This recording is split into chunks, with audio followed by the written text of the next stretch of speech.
Good morning. It's Friday, July 25th. The multi-front war in the Middle East is now 658 days old.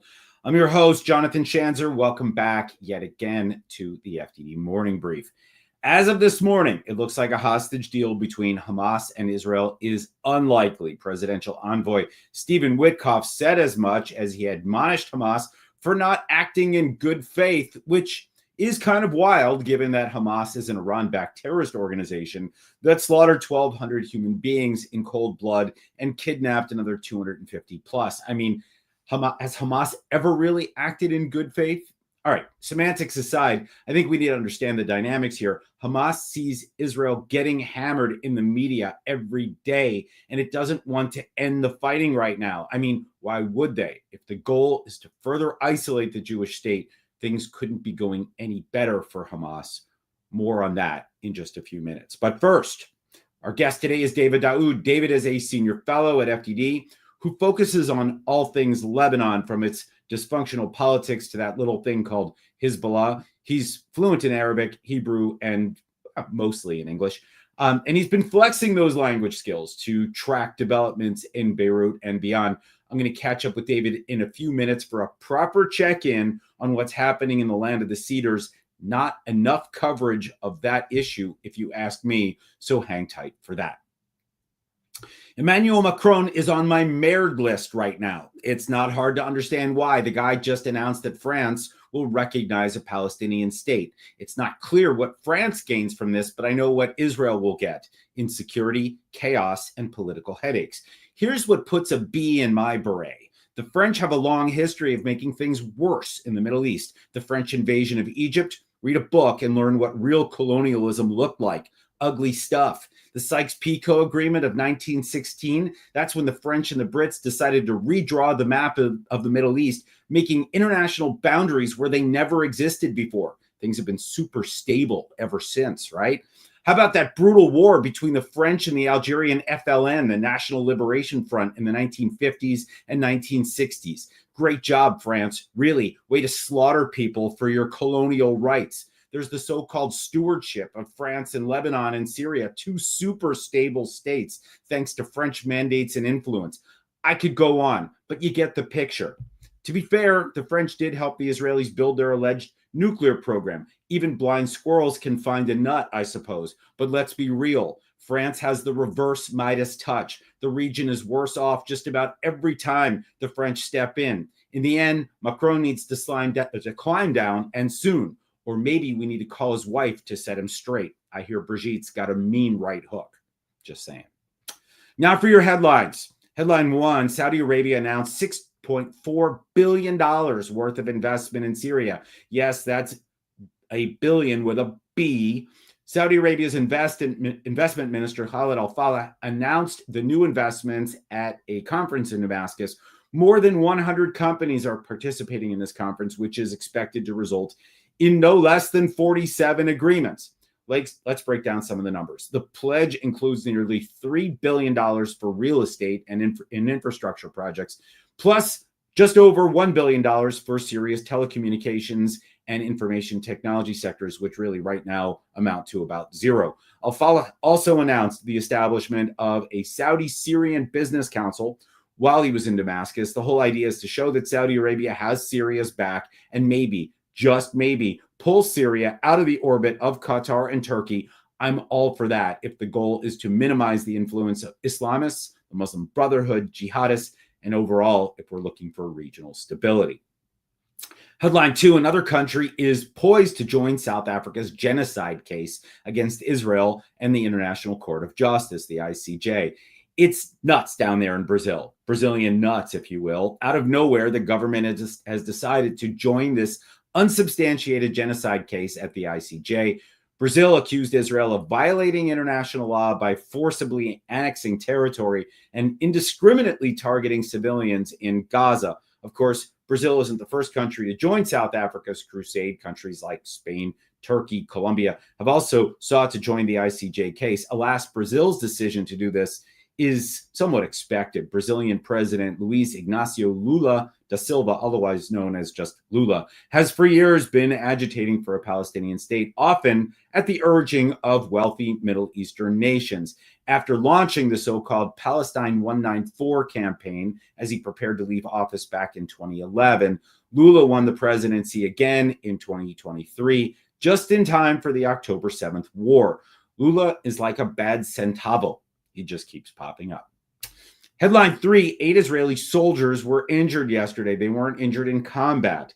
Yesterday morning, a terrorist rammed his car into a group of people waiting at a bus stop near Kfar Yona in central Israel. 8 people were injured, all of them IDF soldiers. One of the paramedics who arrived at the scene said that 3 of the victims had been thrown some 15 meters from the bus stop. That's about 50 feet.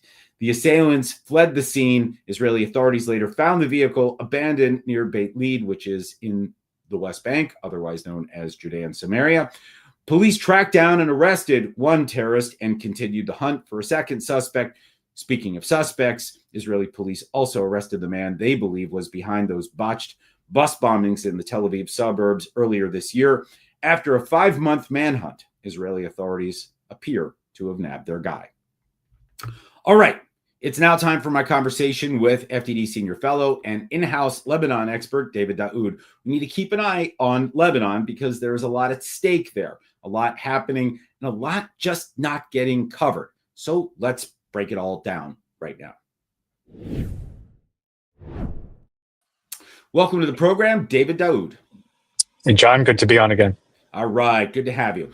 Let's start with the good news, and there is some, and let's acknowledge that there is some. There are good things happening in Lebanon right now. Hezbollah is weaker than it ever has been, at least that I can recall in my lifetime, and I guess that probably covers it since Hezbollah was born after I was, and it's remained weak for months now. I mean, that I think is the really good news. So tell us what's happening. Well, as you and I have discussed privately before, John, we're at a historical inflection point when it comes to Lebanon. The Israeli war in Lebanon went better than anyone could have expected. For decades, we thought this war, when it happened, would bring massive destruction upon Israel. Instead, it crippled Hezbollah, did minimal damage, as much minimal damage as possible to Lebanon. And we're dealing with a Hezbollah now, as you said, that is at the weakest point since its inception in 1982. The group is struggling both externally. The Israelis are continuing to hit its assets. They're continuing to hit personnel on a near daily basis. They're keeping the group contained. You have within the organization, they have to deal with potential Shiite discontentment over the fact that a war ruined the lives of thousands of Shiites, a war that was not for their interest, cannot be justified as self-defense. And now we see them dancing in between the raindrops just for survival, just to get to the next step. There's no long-term plan here besides how do we get to a point where we can outrun any Lebanese will to disarm us, where we can outrun any Israeli will to continue attacking us, where we can outrun any will by the international community to remain focused on Lebanon. And this is a great place to have Hezbollah as a starting point, though. Yeah. So, okay, starting point, good, right? We've got, and let's just add that the beepers, the pagers, the assassination of the whole line of succession and leadership. You've got this idiot now in charge, Naim Qassem. This guy's a bumbling fool. He was the Goebbels of Hezbollah, and now he's supposed to be the military commander. He's totally out of his depth. So when you look at the overall state of play, it's good. But now there's some bad news, and let's talk about that bad news. Hezbollah is still there. It hasn't been dismantled. It still has tens of thousands of missiles and rockets and drones. And the government over there is still beset with problems. Political leadership is a huge problem right now because what we're trying to do, if it can be engineered, is to have a different Hezbollah, a different Lebanon, a more empowered Lebanon, defeat Hezbollah permanently. That doesn't seem to be happening anytime soon. It does feel like the gears are starting to grind a little bit, right? It just kind of looks like we're stuck in neutral, or are we even backsliding? Well, I think you have, in some cases, one step forward, two steps back. Look, when it comes to Hezbollah, you and I probably differ on this. I think Naim Qassem is the right man for the time right now. What Hezbollah needs to do is keep its head down and move forward and kind of act in a way that does not create waves within Lebanon. This is how they survive. The demure, quiet, cerebral nerd of a secretary general may just be the right man, and he doesn't have all of the negativity attached to him that Nasrallah did, dragging Lebanon into repeat wars with Israel, dragging Lebanon into wars with Syria. He's almost a fresh slate that Hezbollah can use to say, look, we're just average Lebanese. We just want the country's best interest. Now, what we're seeing at the same time with this rhetoric, with this image that Hezbollah is trying to build, is a concerted effort by the organization to rebuild its finances. We've talked about on the news, right? We've seen talk of money coming into Hezbollah from Turkey, from allies in Iraq. Iranian funds are still finding a way to get in through Beirut port. Hezbollah is also, if you look at Israeli strikes against Hezbollah for the past month, I track these on an almost daily basis for anyone who's interested. Go to Long Word Journal. But we see the Israelis putting out statements that their assassinations, their targets, are against Hezbollah figures trying to rebuild Hezbollah's assets in Lebanon.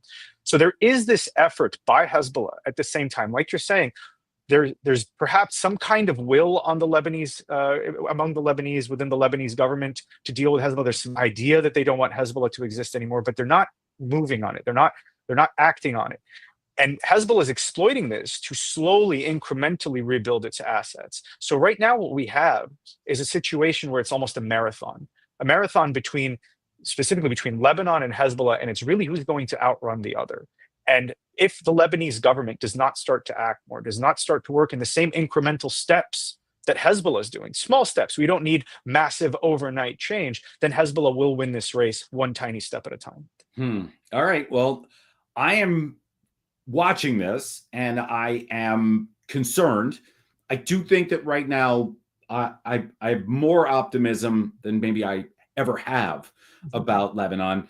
And I think that's probably, that's a good sign of things. But I think you're right to at least warn of possible negative consequences of where we are. And I think that race analogy is apt. So if what we're trying to do is to trip up Hezbollah as they run this race, we need to talk about Hezbollah's finances, right? So what's been done? What can be done to weaken the group financially? I know you and our colleague Ahmed have worked a little bit on this. Maybe tell our folks, our listeners, a little bit about what we've done so far and what we still can do. Well, right now, really the money is what's critical for Hezbollah. Right now, you have a Shiite base that, like I said earlier, has been left destitute. They're coming off of a 5-year, economic crisis. And what Hezbollah brought upon them, people who couldn't afford food now don't have housing.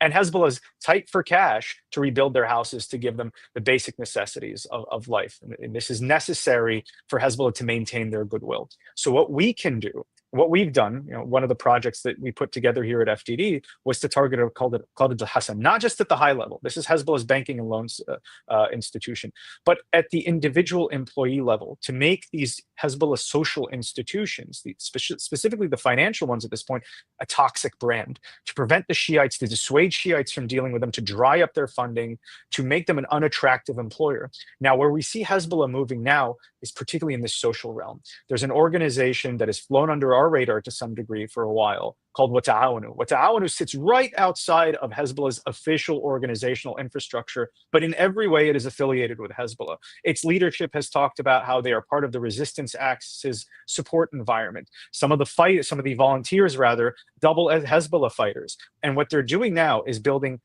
prefabricated homes, doing in South Lebanon, doing projects that'll buy Hezbollah time at this. But this isn't, they're not doing this out of the kindness of their hearts or to just, give the Shiites what they deserve as Lebanese. They're doing this to maintain them as part of Hezbollah's ecosystem and ensure the organization's survival. What we can do as the United States is to go after these organizations, to again, not just go after their top leadership, but every affiliate, everyone who's associated with them, everyone who works with them, to make them a toxic quantity. Because look, at the end of the day, we're not just helping ourselves in the United States. Hezbollah is an enemy of the United States. They've killed 241 servicemen in the past. They've declared us, the United States, their primary enemy.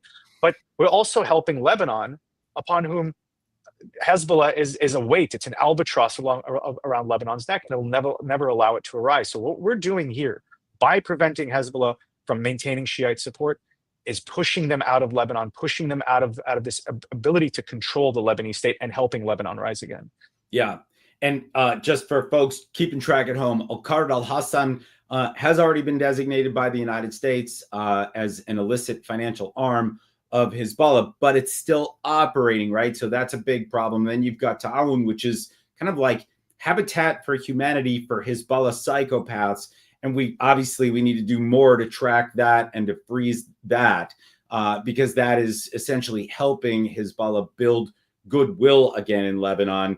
And it's that social fabric that we're sort of trying to tear here right now. We're trying to pull Hezbollah out of the kind of cultural norms and political norms within the Lebanese state. So, okay, those are a couple things that we've talked about that the U.S. can do to make sure that things trend in the right direction.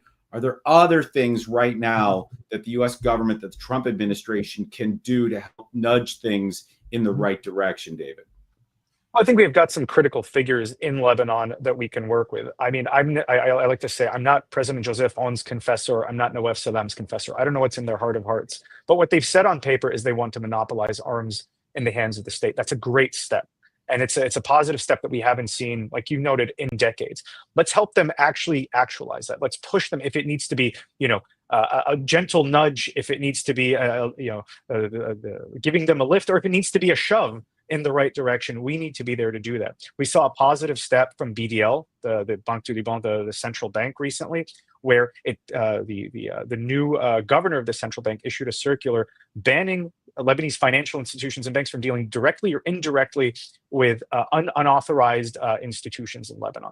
So, and the circular critically named only Hezbollah institutions as the examples of entities with which these banks aren't willing to deal. This is a tremendous step by Karim Said, the new central bank governor. It's very brave because he's pointing a finger at Hezbollah and saying, you are outside of the Lebanese norm. Now, right now, that remains symbolic, right? So how can we help push this to become actually impactful? Well, we need to push the Lebanese state to target the country's shadow economy. This is where Hezbollah operates, not in the official banking system, not in the official sector. They operate right outside of it.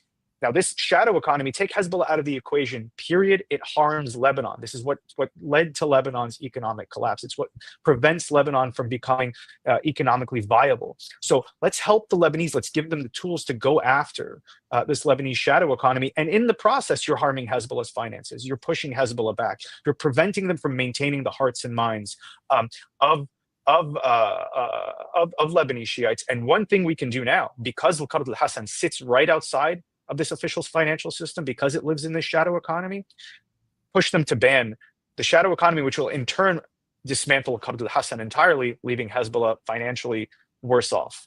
I think you're right to focus on the financial.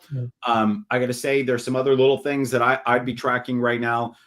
There's this organization, Green Without Borders, that has set up assets along the border with Israel. I think removing them from the border and actually resetting the blue line in ways that perhaps Lebanese and Israelis can agree upon, that would be a good one. There's the border between Syria and Lebanon that needs to be better patrolled. And I think there are ways that we can probably enforce that with the new Syrian state, problematic as it may be. I do get a sense that there are ample opportunities, as you mentioned, on the financial front, but also in the physical border realm. I think there's things we can do, and who knows, maybe there are other things as well. But tell me, what about the Arab Gulf states? They have played a role in the past in trying to stabilize Lebanon and injecting cash into Lebanon and making it, I don't know, more of a viable state. But of course, that has failed repeatedly, right? The Lebanese government has squandered those opportunities. The money has been wasted. The Gulfies have grown frustrated. And in fact, in some cases, they vowed that they're just done, right? So my question, I guess, now is, are they going to come back? I'm not advocating for the French to step in. French obviously have this long-standing stake that they've held in Lebanon. No, thank you.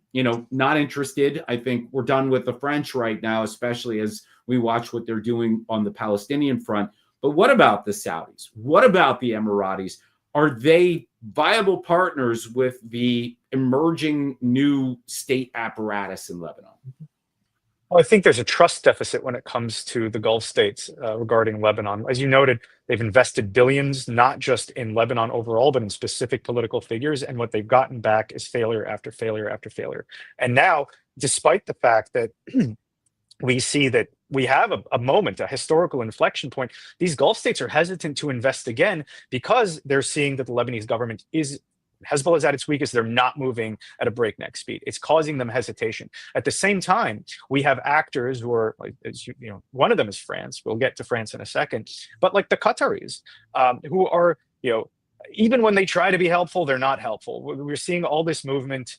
We're seeing all this movement about investing money in Lebanon, but the problem there is there's no strings attached. So if you invest money in Lebanon now, if you help rebuild Lebanon now, which really the rebuilding needs to happen in the predominantly Shiite areas, what you're doing is alleviating the burden off of Hezbollah. But if you attach strings to this, if you say, okay, you get the money, but we need to see movement on arms. We need to see movement on the shadow economy. We need to see movement on the border. We need a quid pro quo for every dollar that comes in.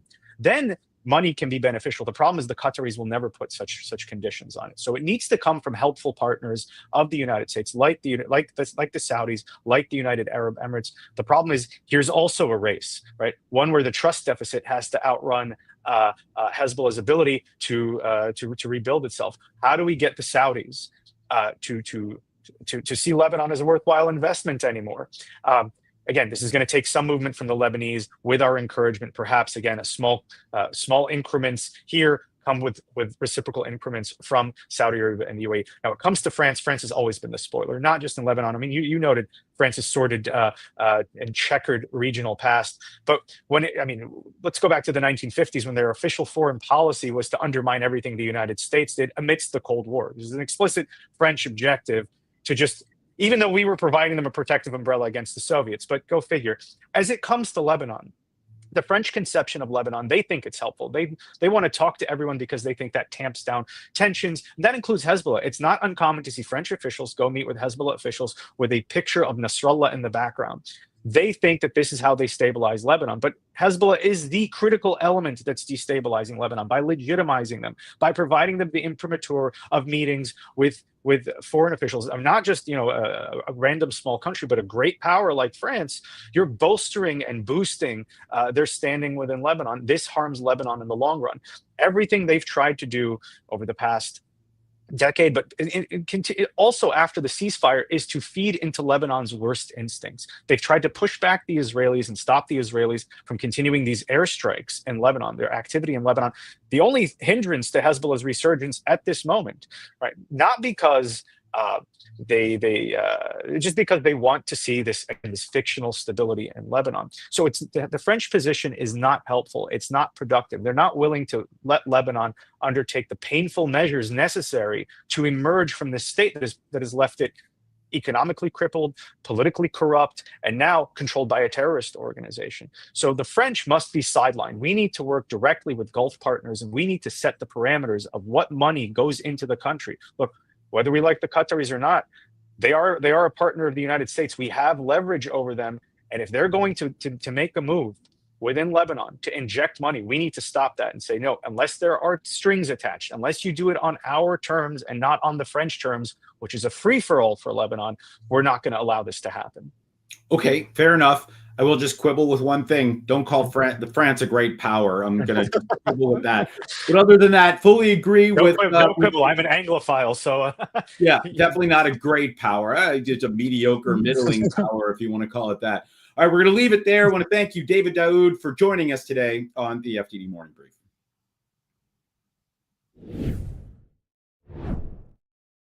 All right, here's what FDD has on tap for you today. FDD's Ruel Marc-Garec teamed up with his CFR writing pal, Ray Takei, for a piece in the Wall Street Journal about the future of the Iranian regime. Iran's defeat in the 12-day war against Israel has given rise to a new generation of leaders in the Islamic Republic. Sounds potentially positive, right? Not so much. Here's the thing. These new leaders appear to be even more religiously obsessed than the supreme leader of this fetid regime, but are virtual unknowns to Israel and the United States. So that's why Ruel and Ray ask an ominous question. Can Israel learn enough about these rising leaders to eliminate or at least disrupt them? FDD's Mark Dubowitz is out with a piece in the National Interest highlighting a lesson learned from fighting the Houthis. talking won't do much. The Houthis see any period of calm as an opportunity to regroup and rearm, which means that the U.S., Israel, or perhaps even other American allies must be prepared to act against the Iran-backed rebels. Finally, 2 FDD testimonies on Capitol Hill in recent days. My colleague John Hardy testified on the House side about Russia and Ukraine, while my colleague Emily De La Bruyere testified before the Senate about countering Chinese industrial espionage. Testimony is the closest thing we have to a walk-off home run in the think tank business. So congrats to my colleagues. And relatedly, keep an eye on my Phillies. A half game out of first place. Not too shabby. And with that Philly reference made, it's time to call it an episode. If you're craving a dose of smart FDD stuff over the weekend, check out the expert analysis on our website, read our quick takes on X, or watch the videos we post on Instagram and YouTube. You can also make that tax-deductible donation at fdd.org/invest. Tune in Monday for another riveting, can't miss, must-watch episode of the FDD Morning Brief. Until then, I'm Jonathan Schanzer, signing off for FDD.